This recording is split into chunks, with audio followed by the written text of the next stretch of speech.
Welcome to another Thursday. It's time for a gear talk. That's right, I finally finished Carmine's. Like I've said in the last video, I threw on my own mini celebration after that. And it's funny, because once I finish all of that, guess what gets pretty much released in Gears 5? Gary, Ben, and Anthony. So I don't give myself props too often, but I must be a goddamn fortune teller to get those done before that happened.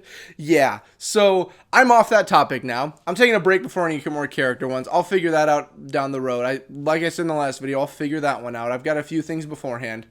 But I figured right now, I already started talking about weapons beforehand, and I was like, I kind of want to keep going with that because there are a lot of weapons and gears that are very unique to the series.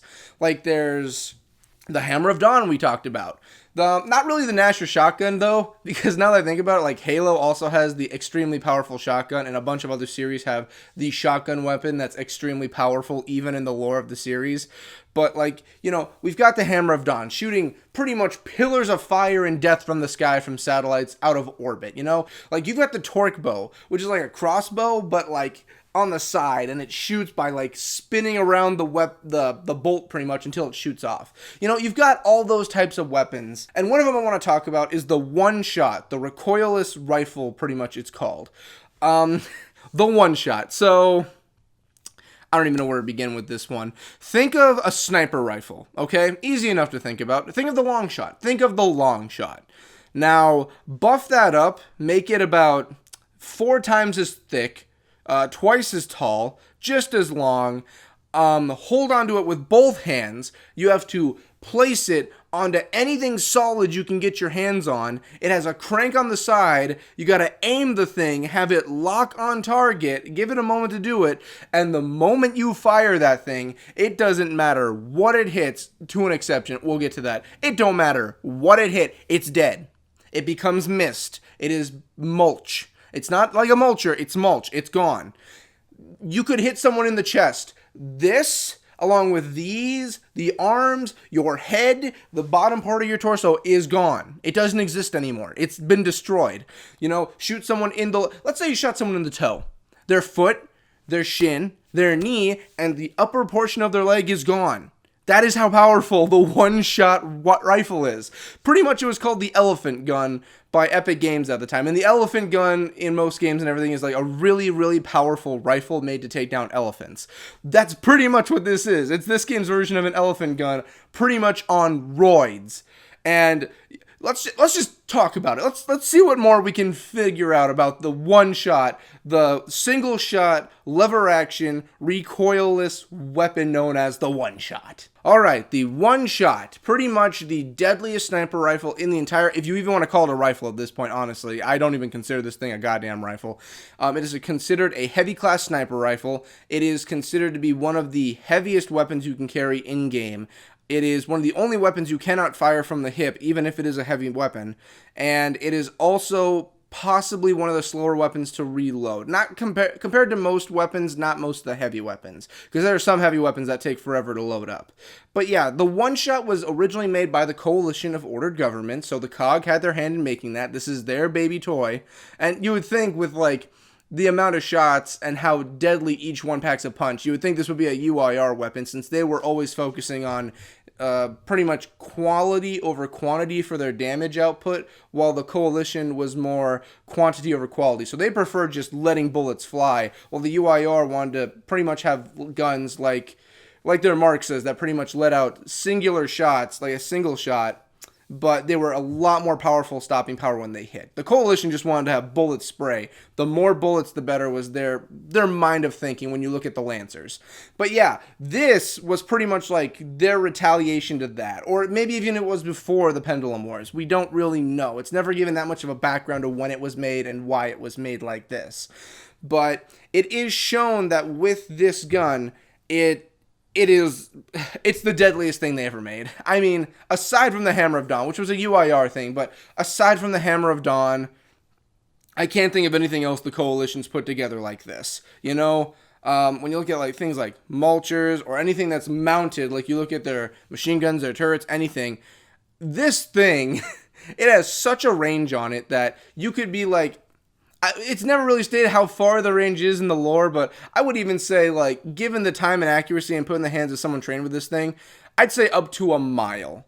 Up to a mile, I would say. Maybe I'm giving it too much credit. Half a mile to a quarter mile, around that area, you could probably shoot someone at a lethal destructive range with it. I don't know what else to say about it. It is stated with this gun, it is extremely lethal. It is made to kill. You do have some guns that they are made to kill, but they're not. It's not like if you shoot them in the leg or anything, it's considered, this is the end of you. You're going to bleed out and die. Like, even a doctor can't help you, Like, you have the snub pistol, which is pretty much made to enforce and keep things orderly with a snub. It's not really made, it is obviously made to kill, but it's not made to just blow a leg off out of nowhere. We also have, pretty much like the Lancer. That's a combat rifle, It's given a melee weapon. You can use it to physically hit someone with, like, the butt of your gun, with any of the guns. This is not made for that. It is a very heavy weapon. It is very heavy for one person to hit. You put it up and you shoot it to kill. This thing doesn't have any secondary ways of taking someone out. You will die if you are shot with the one shot. It is set in stone. That's how it's going to be. This gun, like I said, it's never said when it was manufactured or when it started being manufactured, but it has been around for a while. The Locusts were using this pretty close to the beginning of E-Day. So I'm going to assume that this was also used during the Pendulum Wars, but we never really got that in the books or anything about anyone using one-shots.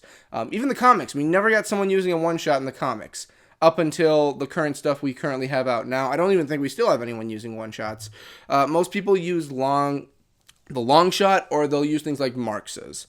And even breach shots, pretty much, because of the fact that you can carry those. They are physically, you are able to carry, you're able to fight off with them, and they're easily maneuverable. Many people prefer the long shots to this because of the fact that, yes, it doesn't have the greatest of range compared to it, but you are able to pretty much, if you're a trained sniper, you can have just as much of a deadly dosage from that bullet in the head as a long shot can. Only difference with a long shot, you hit someone in the head, their entire torso is also gone with it. That's how powerful it is. Like Paddock even said at one point, they say people don't even feel it when you're hit with a one shot. And the reason he says that is because when you get hit with that thing, your body, if you're living from getting hit with one, which good luck with that, if you live from it, the fact that just everything got eviscerated, gone, there are no nerves in that situation anymore, you probably go into shock right away and don't even realize you're missing a leg. Or honestly, it just kills you right there and you're dead. That's why you don't feel it. You're just dead on the spot. Now, with the weaknesses that come with this, like I said earlier, you can't hip fire this gun. It's not possible because of the design. Sure, you probably could, but this is a gun made for accuracy with one bullet flying out. You could probably carry it around like this. The barrel's automatically facing downward while carrying it, so you'd have to, pull it up and have some way of aiming it, because the scope is on the top of this thing down here. So it's kind of to the point where you're not going to shoot this thing off at anything and be accurate. That's the problem. Could you possibly fire it from the hip in the lore of Gears? Yeah, you probably could. But the issue is for reloading also. Once you take that single shot, it is a lever action rifle, I'm going to call it, just because it's pretty much a turret that you can carry around with one shot to it. But the thing you got to think about is it's a crank. It's not even a lever, but a crank. You have to crank it back and bring it back upwards with an actual physical crank coming out you grab onto to do it in order to get the next shot in. This thing is, when it comes to ammo, it can carry enough, but reloading the thing, you have to sit down and just go at it, line it back up, shoot. I don't even know why I'm doing this. It has no recoil because it's just pinned to the thing it's on. But yeah, reload, shoot, reload, aim, shoot. Also, another downside is it has a laser sight to it. So you see when it's getting aimed at somebody or getting aimed at. The beeping is audible, not just to the player that's holding the gun, which would be to the soldier that's shooting it in the lore, but also to the enemies. They can hear it close enough. You can hear the beeping going on, and you will know, hey, there's a one shot here. There's a major problem. That's pretty much for carrying it pretty much lore and pretty much player-wise. But the thing also is in the lore, the one-shots became a bit of a bigger problem. It's something that the humans really didn't see coming because, again, no one expected this problem, but the Locusts. So it becomes a problem because the Locusts got their hands on these. They got them extremely early on, too. We had them in Halvo Bay, people shooting them off. It was definitely an item that was around. I want to assume with this, because it's a heavy-duty military weapon, I'm going to assume because of the fact that the Academy was in town, pretty much like the Onyx Guard would have been in town. Some of them would have been there. You have the trainees. The Onyx Guard are like the Green Berets of our world, of our military in America. They're the Green Berets. They're the ones that are taught. They're the Navy SEAL. You can list any kind of branch where it's a very high echelon of soldier that we have. That's what the Onyx Guard were. Or technically were, yeah. They're still around. I believe Jin brought them back, if I remember right. But that's the thing, like, they were trained in all of this stuff. They were made to be the perfect soldiers. So at the academy, I want to assume there was a one-shot that was there, or at least a few of them for training purposes. I'm guessing there was an armory nearby, because again, if there's the academy, they're going to have an armory possibly, and they probably had these things lined up. Not hundreds of them, but like, let's say a good, let's see, the one-shots are pretty big. Let's say an armory near the Onyx Guard. Let's say like foo-bar situation, like the Locusts come up, but they have time to prepare. Maybe, I don't know, like 35 to maybe 50 one-shots if it's a big duty armory. Maybe just 20 if it's a medium, and maybe like they had a few on hand. But again, it's the Onyx Guard. I want to assume they definitely had their hands in that. And yeah, when the Onyx Guard started getting destroyed, the Locusts were like, oh, gun. And then they picked it up like, oh, okay, big gun. Now, the Locusts are a bit stronger than humans because of their genealogy and everything and what we learn about how they were created. They are stronger than humans. Their skin is more durable than humans. So for them, you know, humans probably got to carry it like this, like we see most players and in multiplayer. But for a Locust, I could easily see them carrying it, you know, like this probably, just actually moving around with it. Obviously not moving at a full speed or anything, but they're able to carry it. You know, humans, they have to really waddle along. A train gear, a large gear, some of the biggest humans on the planet are having trouble carrying this thing. A Locust is probably not having the most easy time either, but probably doing better. Yeah, they started using those at Halvo, and they started just shooting them off. Pretty much they chucked their snipers onto them, and the snipers started learning how to use them, and they started shooting them off, and one thing led to another. Now, after Halvo, we do have them using a few more throughout the story. We don't see them in Gears 1 or Gears 2. That's because those were already made before the concept probably existed. But we do see it in Gears 3 during the Lambent pandemic. They have that going on. They have them everywhere. Savage, normal. Everyone's got one at that point. You know, graybacks are coming out left and right. And the outside reason is because they finally created the concept and they're going to introduce it into the third game because it was something new. That's the actual reason for why it ended up there. For a lore reason, I mean, the best I can think of, maybe for instance, Hollow Storm, you know, we had that in the second game.